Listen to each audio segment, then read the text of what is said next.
नमस्कार साथियों, स्वागत है सिलेक्शन गुरुजी ऑनलाइन यूट्यूब चैनल के कांस्टेबल ट्रेडमैन प्रैक्टिस सेशन के जुनून बैच में। और आज प्रीवियस क्वेश्चन के एनालिसिस के बेसिस पर हम लेकर आए हैं वो महत्वपूर्ण सवाल जो एग्जाम के पॉइंट ऑफ व्यू से बहुत इंपॉर्टेंट है और जिसकी आप प्रैक्टिस कर रहे हैं। पिछले 2 महीने से ज़्यादा समय से हम आपके साथ कांस्टेबल की प्रैक्टिस का सेशन चला रहे हैं और भविष्य में होने वाले कांस्टेबल के किसी भी एग्ज़ाम में आपके अंदर इतना कॉन्फिडेंस भर देना चाहते हैं कि आप एग्ज़ाम से डरे नहीं, एग्ज़ाम को क्लियर करके आएँ। स्टार्ट करते हैं आज का वीडियो एक मोटिवेशनल कोट के साथ कि हर वो कारण से दूर हो जाओ जो आपकी सफलता को रोक रही है। आप विवेकानंद ने कहा था कि आप और आपकी सफलता के बीच जो कोई भी है वो आपका सबसे बड़ा दुश्मन है, वो चाहे कोई भी हो। तो अपने जीवन में आपकी सफलता का लक्ष्य क्या है, क्या पैमाना है, किस पैमाने पे आप सफलता प्राप्त करना चाहते हैं, उसको निर्धारित करिए और उस राह में जो कोई है उसको दूर करिए और अपनी सफलता की ओर बढ़िए। स्टार्ट करते हैं क्वेश्चंस। पहला क्वेश्चन है, ध्यान दीजिएगा कि 150, 225 और 375 का मौसप यानी HCF कितना होगा। दोस्तों जैसा आपको पता है, अगर आपने मेरा चैप्टर वाइज कंटेंट देखा होगा तो आपने देखा ही होगा कि हम लोग मौसा का सवाल कितना आसान और बहुत मस्ती के साथ करते हैं। कोई भी फैक्टर वैक्टर नहीं करना है, हम समझाने के साथ ही आपको ये बताने की कोशिश कर रहे हैं कि 150, 225 और 375 the minimum difference between two numbers, ऐसी दो संख्याएं जिनके बीच न्यूनतम अंतर है वो ये है और ये है 75। इसके बीच अंतर ज़्यादा है, 100 से ज़्यादा का अंतर है। तो ये क्या हो गया, ये 75 हो गया और ये 75 से 150 भी कटेगा 2 बार, 75 से 225 भी कटेगा 3 बार और ये 5 बार 375 भी कटेगा। यही जो अंतर है यही मौसा है दोस्त, 75 ही मौसा है। अगर इस ट्रिक को और डिटेल से पढ़ना चाहते हैं तो हमारे YouTube चैनल के चैप्टर वाइज प्ले लिस्ट से चैप्टर वाइज कंटेंट में चले जाइए और आपको वहाँ से मिलेंगे LCM HCF का चैप्टर और उसको पढ़ लीजिए। आपको ये पूरा कॉन्सेप्ट क्लियर हो जाएगा कि डिफरेंस मेथड से HCF कैसे कैलकुलेट कर रहे हैं। अगर मेथड अच्छा लगा तो चैनल को लाइक करिए, सब्सक्राइब करिए और अधिक से अधिक शेयर करिए। समझ रहे हैं मेरी बात को? क्या करना है, ऐसे अगर और भी कोई संख्या दे दे, जैसे मान लीजिए अगर आपको संख्या दे देता है 15 है, 15 है, 20 है, मान लीजिए 25 है और कह दिया 40 है, इसका मौसा क्या होगा। तो अब आप मिनिमम डिफरेंस देखिए क्या है, यहाँ है 10, यहाँ 15 का डिफरेंस। अब 10 से ना 15 को कटना है, ना 25 को कटना है, ना 40 को कटना है, तो 10 का फैक्टर ढूंढो, 2 × 5।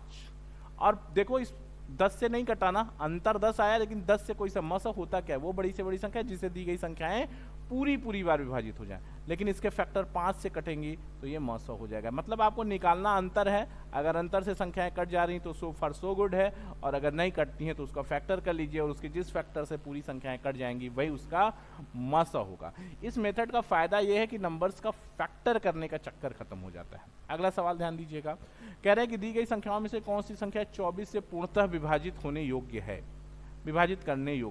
बहुत सिंपल बात समझो दोस्त, 24 से विभाजन का अभिप्राय क्या है। 24 से विभाजन का अभिप्राय ये है कि कोई भी संख्या जो 8 और 3 से कटेगी वही 24 से कटेगी। और 3 से विभाज्यता का नियम आप जानते हैं कि यदि संख्याओं के अंकों का योग 3 से विभाज्य है तो पूरी संख्या 3 से विभाज्य होगी, और अगर संख्याओं के अंकों का योग, किसी संख्या के अंकों का योग 3 से विभाज्य नहीं है तो संख्या 3 से नहीं कटेगी। अब देखो किसका अंकों का योग 3 से विभाज्य है, 4 4 8 7 15 4 19 1 20, नहीं कटेगा 3 से। 3 से विभाज्यता का नियम, यदि किसी संख्या के अंकों का योग 3 से विभाज्य है तो पूरी संख्या 3 से विभाज्य होगी। 6 7 13 13 9 22 22 3 25 और 25 4 29, नहीं कटना 3 से। 5 6 11 8 19 19 19 19 8 27 2 29, नहीं कटना। 8 2 10 5 15 15 15 7 22 और 22 5 27, 3 से कटना, इसलिए ये पूरी संख्या 3 से कट जाएगी। तो दी गई संख्याओं में 57,528 या 57528 3 से डिविजिबल है, इसका मतलब 24 से भी डिविजिबल होगा। ये बाकी चूंकि तीन ऑप्शन आपके 3 से ही नहीं कट रहे हैं तो 24 से कटने का सवाल ही नहीं है। अगला सवाल ध्यान दीजिएगा, अगला सवाल कह रहे हैं कि 164 को 32 संबंधी 9 के अनुपात में विभाजित किया जाता है, छोटे भाग का मान ज्ञात कीजिए। बहुत सिंपल सवाल है, समझने की कोशिश करना। 164 divided into two parts in such a way that 32 into 9, right. अब 32 और 9 मिला के कितना होता है 41। 41 अगर 64 है तो 1 बराबर 4 और सबसे छोटा 9 है तो 9 चौके 36। ये आपका बी ऑप्शन करेक्ट हो जाएगा।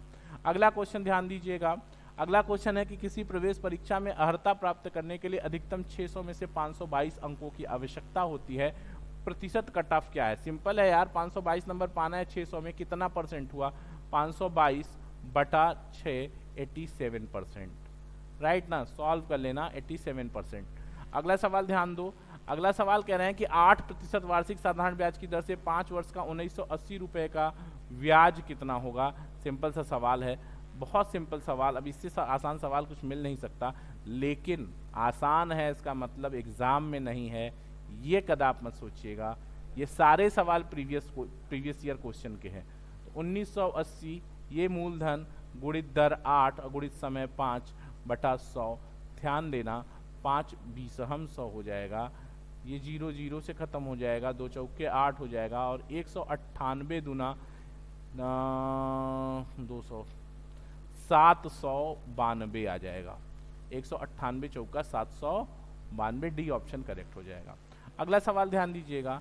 कह रहे हैं कि 15% के लाभ और 9% की हानि के बीच का अंतर 768 रुपए है, जिसकी बात की जा रही है उस वस्तु का लागत मूल्य ज्ञात कीजिए। बहुत सिंपल बात समझना दोस्त, अगर कोई वस्तु है, मान लो लेट कि सीपी उसका 100 है, यही पूछ रहे हैं, और अगर इसको 15% के प्रॉफिट पे बेचोगे दोस्त तो कितने में बेचोगे 115% रिटर्न पाओगे, और अगर 9% के लॉस पे बेचोगे तो 91% पाओगे। डिफरेंस 15 9 का अंतर हो गया 24, 15 और 9 24, 24% बराबर हो गया 768, तो 100% इज इक्वल टू हो जाएगा 24 1 24 होता है, 24 दूना 48, 24 तिया 72, 24 तिया 72, 4 24 दूनी 48, 100 3200 हो जाएगा। ये आपका आंसर हो जाएगा 3200। यहाँ तक क्लियर है, यहाँ तक कोई दिक्कत नहीं है ना, कर लोगे आप आराम से। अगला क्वेश्चन ध्यान देना।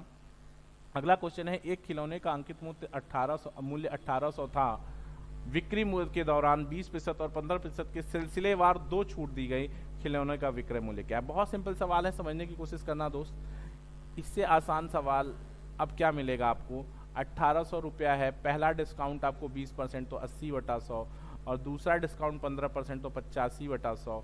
डबल जीरो पहले डबल जीरो से निपटा दो, और 20 से काट दोगे तो 20 चौका 80, 20 चौका 80, 20 पंजे 100, 5 से काटोगे 17 पच्चे 85, और अब कुछ बचा नहीं, 17 चौका 68, 18 गुणित 68 हो गया, 64 इकाई अंक पर 4, 1224 हो जाएगा इसका आंसर। यहाँ तक कोई तकलीफ तो नहीं है ना, कर लोगे बहुत आराम से, सिंपल सा सवाल है, कर लेंगे, ठीक है। और अब आप बात करिए, 1224 आपका आंसर आ जाएगा, ये 1224 हो गया। अगला क्वेश्चन ध्यान दीजिएगा, आसान सवाल है। क्या कह रहे हैं, हाँ ये सवाल देखना भाई, ये सवाल को थोड़ा सा लंबा है, पढ़ना पड़ेगा, लेकिन है बहुत आसान, बहुत इजी क्वेश्चन है। मैं जब इसको सेट कर रहा था तो मैंने इस पे ये देखा, मतलब अच्छा इजी क्वेश्चन है। देखो भाई है क्या, तोसार तोरसा, तोरसा को लिख लो टी, तोरसा बटा तोरसा बटा त्रिशा बराबर 2250, ये लगा रही है 12 महीने तक। पढ़ लो सवाल। तोरसा ने 2250 रुपए के साथ एक कारोबार शुरू किया, जबकि कुछ महीने बाद त्रिशा 2880 रुपए के साथ निवेश करती है। यदि 12 महीने के अंत में तोरसा के निवेश के समय से लाभ को तोरसा और त्रिशा के बीच 25 संबंधित 24 के अनुपात में बांटा जाता है, तो त्रिशा ने कितने महीने में निवेश किया था। अब इसने कितना पैसा लगा दिया, 2880 रुपए लगा दिया, डोंट नो कितने महीने बाद आई, तो मान लिया टी महीने इसका पैसा लगा रहा, और अनुपात हो गया 25/24। ध्यान देना, 24 से 24 से 24, 24 दूनी 48, 120 बार कट गया, 12 दहा में 120 हो गया, 10 से ये कट गया, और 25 से ये 25 9 225, तो टी बराबर हो गया 9 माह। बहुत सिंपल, आराम से कर लोगे ना, ठीक है। अगला सवाल ध्यान दीजिएगा। कह रहे हैं कि एक सुबह वैदेही अपने कार्यालय से साइकिल पर 15 किमी प्रति घंटा की गति से गई, लेकिन बहुत अधिक यातायात के कारण वापसी में उसकी गति कितनी रही, 10 किमी प्रति घंटा रही, उसकी औसत गति क्या है। अब इसके लिए एक तो फार्मूला भी है 2xy अपन x प्लस वाई, बट मैं उसको प्रेफर नहीं करता। मैं प्रेफर करता हूँ 15 और 10 है, एक तरफ की चाल 15 और एक तरफ की चाल 10, एलसीएम ले लो 30, इधर 2 इधर 3, तो 3 2 5 और 30/5 का मतलब हो गया 6, और 6 में 2 से गुणा कर देंगे तो 12 kmph। ये इसकी औसत चाल आ जाएगी। 2 से क्यों गुणा कर रहे हो, क्योंकि 2 बार ट्रिप है, एक बार जाना एक बार आना। अगर ऐसा 3 दे देता, कह देता कि 10 से गई, 15 से गई, 10 से आई और फिर 20 से गई ना, तो आप क्या करते, एलसीएम 60 हो जाता, इसका 15 चौका 60, 10 छक्के 60, 20 तिहाई 60, 6 3 9 4 13, 60/13 गुणित 3, ये इसका औसत आता। ठीक है, आगे बढ़ते हैं। अगला क्वेश्चन ध्यान दीजिएगा। x संबंधे 9 प्रोपोर्शनल टू 5:7 तो एक्स वाई क्या होगा, सीधा पता है ना, बाह्य पदों का गुणनफल मध्य पदों के गुणनफल के बराबर होता है, तो एक्स वाई बराबर कितना हो जाएगा 45। 1 सेकंड का क्वेश्चन है। अगला क्वेश्चन ध्यान दीजिएगा, कह रहे हैं कि 8,000 रुपए की निवेश, 8,000 रुपए को 10% वार्षिक चक्रवृद्धि ब्याज दर पर निवेश किया जाता है, 2 वर्ष में अर्जित लाभ क्या है। बहुत आसान सवाल, आपको पता ही है हम कैसे निकालते हैं चक्रवृद्धि ब्याज। 2 साल का निकालना है तो मूलधन का 10% निकालेंगे 2 बार 80 और फिर 10% 8, यहाँ 2 से गुणा कर देंगे, यहाँ 1 से गुणा कर देंगे, तो 160 प्लस 8 बराबर 168। ये आपका ब्याज की राशि हो जाएगी, डी ऑप्शन करेक्ट हो जाएगा। अगला क्वेश्चन ध्यान दीजिएगा, कह रहे हैं कि हाँ देखो ये सवाल, देखो थोड़ा सा ध्यान देना, इस सवाल को जरा सा ध्यान दीजिएगा। क्या कह रहे हैं कि 9 पाइप, हाँ थोड़ा सा ऊपर कर दूं तब जगह सही है, जगह बन गया। पढ़ लीजिए जरा सा, अगर पढ़ना चाहते हैं, पढ़ने में दिक्कत है तो इसको मैं थोड़ा बढ़ा दे रहा हूँ आपके लिए, आप पढ़ लीजिए। कह रहे हैं 9 पाइप एक टैंक से जुड़े हैं, जिनमें से कुछ पाइप टैंक को खाली कर सकते हैं और कुछ पाइप टैंक को भर सकते हैं। प्रत्येक भरने वाला पाइप खाली टैंक को 24 घंटे में भर सकता है, जबकि प्रत्येक खाली करने वाला पाइप 18 घंटे में पूरी तरह से टैंक को खाली कर सकता है। यदि टैंक पूरी तरह भरा हो और सभी पाइप एक साथ खोल दिए जाते हैं तो टैंक 9 घंटे में खाली हो जाता है। टैंक को खाली करने वाले पाइपों की संख्या। क्वेश्चन का स्क्रीनशॉट रख लीजिएगा और उसके बाद आपको मैं अभी सोल्यूशन बता रहा हूँ, कैसे करोगे आप, ध्यान देना। क्या कह रहे हैं ये, इस बात को ध्यान से समझने की कोशिश करो। कह रहे हैं कि एक पाइप, हम मान लेते हैं 1 मिनट के लिए कि एक पाइप कोई है, एक्स है, जो भर रहा है, प्लस वाला है, ठीक है। कह रहे हैं कि एक पाइप है जो 24 घंटे में भर सकता है।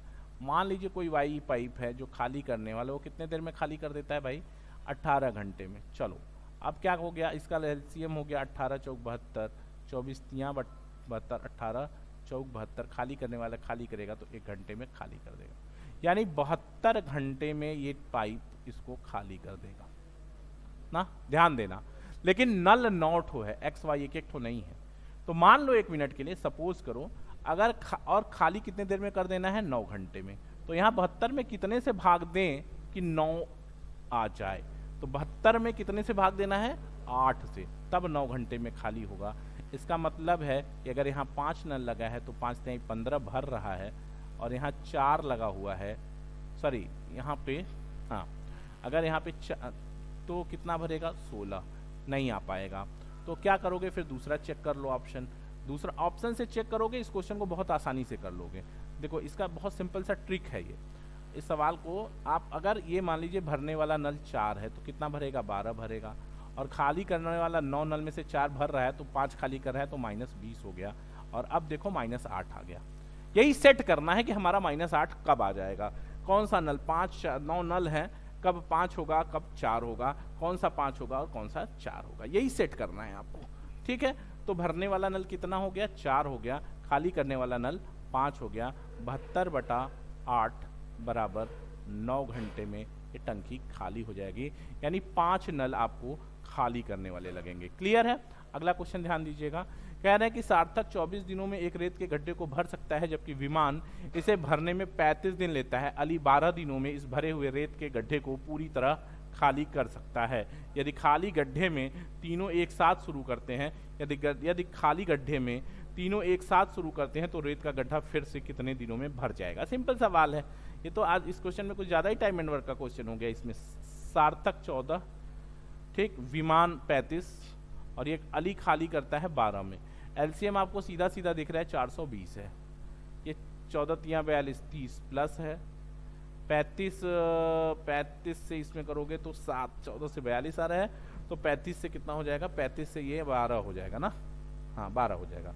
ये प्लस 12 और ये 12 है, एक मिनट 12 है तो 12 का ये कितनी बार हो जाएगा, 35 बार हो जाएगा। हाँ सही है, माइनस 35। अब देखो minus 35 30 5 12 minus 7 plus 7 sorry plus 7, तो तीनों मिल जाएगा, रियस VA सार्थक विमान और अली, तो 420 बटा 7 7 6 42 60 घंटा लगेगा। ये आपका ए ऑप्शन सही हो जाएगा। क्लियर है मेरी बात। अगला क्वेश्चन ध्यान दीजिएगा। एक ट्रेन जिसकी गति 67.5 किमी प्रति घंटा है 9 सेकंड में एक खंबे और 29 मिनट में एक प्लेटफॉर्म को पार करती है। प्लेटफॉर्म की लंबाई क्या है। सिंपल से सवाल है, समझने की कोशिश करिएगा। कह रहे हैं कि एक ट्रेन जिसकी गति, कह रहे हैं देखो ट्रेन की लंबाई ज्ञात कर सकते हो, थोड़ा सा कैलकुलेशन वाला क्वेश्चन है, बाकी कुछ है नहीं इसमें। कह रहे हैं कि एक ट्रेन जिसकी गति 67.5 है 9 सेकंड में एक खंबे को पार करती है, तो ट्रेन की लंबाई कितनी आ जाएगी। ट्रेन की लंबाई यानी दूरी बराबर चाल 67.5 गुणित 5/18 और गुणित 9 दूनी 18। ये सॉल्व कर लेंगे आप तो आपको मिल जाएगा 168.5। अब ट्रेन प्लस प्लेटफार्म ये दूरी बराबर हो जाएगी क्या, 67.5 गुणित 5/18 गुणित 29। और यहाँ ट्रेन कितना है 168.5 प्लस प्लेटफार्म, ये बराबर आ जाएगा 543.75 सॉल्व कर लीजिएगा तो ये प्लेटफॉर्म की लंबाई आ जाएगी 75, ये 68 ये भी 168.75 आएगा। यहाँ पे भी ध्यान दीजिएगा जरा सा, 1 मिनट बस छोटा सा है। देखो इसको जब सॉल्व करोगे ना तो ये आपको मिल जाएगा 75 और ये भी मिल जाएगा 0.75, तो P कितना हो जाएगा 7.25 तो 00 हो जाएगा और ये हो जाएगा 375। ये प्लेटफॉर्म की लंबाई हो जाएगी। ये ऑप्शन बी करेक्ट हो जाएगा। ठीक है, तो अगला क्वेश्चन ध्यान दीजिएगा। अगला क्वेश्चन आपका वेबमॉस पे बेस्ड है। मैं इस क्वेश्चन को आपके लिए होमवर्क छोड़ रहा हूँ और आप सभी से रिक्वेस्ट है कि होमवर्क के क्वेश्चन को आप जरूर हमारे कमेंट बॉक्स में रिप्लाई करेंगे। Reply in comment box, okay. तो हम आपके कमेंट्स और आंसर का इंतजार करेंगे। आज सिलेक्शन गुरुजी पर इतना ही। कल फिर मुलाकात होगी प्रैक्टिस सेशन जुनून बैच में कुछ और बेहतरीन शानदार चुनिंदा सवालों के साथ जो प्रीवियस क्वेश्चन के बेसिस पर और उनके एनालिसिस पर तैयार किए गए होंगे। तब तक देखते रहिए सिलेक्शन गुरुजी। जय हिंद, जय भारत।